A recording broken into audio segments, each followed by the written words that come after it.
কবিতাৰ শিৰোনাম চিমলাৰ চিঠি।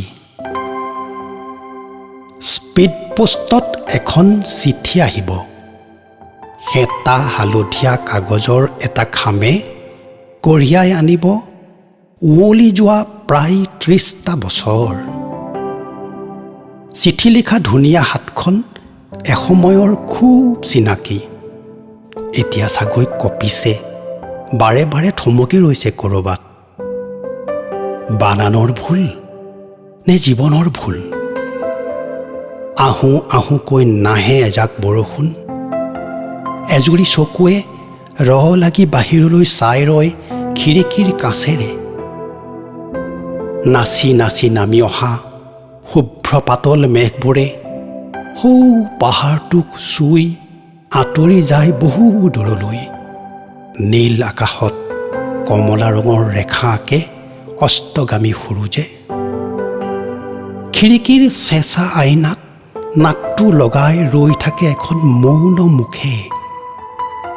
উৎকণ্ঠাৰে উমান লয় শীতৰ। হয়তো খুব মন যায় দুহাত মেলি দিবলৈ। এহাতেৰে যেন চুই চাব ৰঙা বেলিটোক, আনখন হাতেৰে ধৰি ৰাখিব চঞ্চল মেঘবোৰক। পিছে পাৰিব জানো? পুৰণি অংকৰ বহীত থাকে জানো প্ৰেম? থাকেনে কবিতা?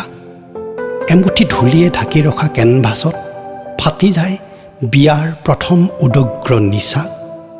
কলেজৰ এডমিশ্যন, লাইব্ৰেৰীৰ হেৰুৱা কাৰ্ড, ৰেস্তোৰাঁৰ কেৰামল কাষ্টাৰ্ড আৰু যে কত কি।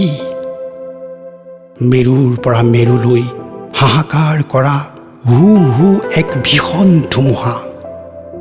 চাকৰি প্ৰাৰ্থীৰ দীঘলীয়া শাৰীত দুপৰৰ ৰ'দে পুৰি নিয়া কোমল শৰীৰ।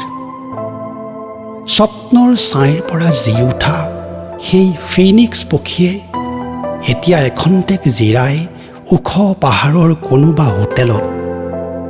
সন্মুখত এবাটি গৰম চুপ কিম্বা অলপ ৰেড ৱাইন। লাহে লাহে দুচকু সেমেকাই বুকু ভেদি আহে এটি হুমুনিয়াহ।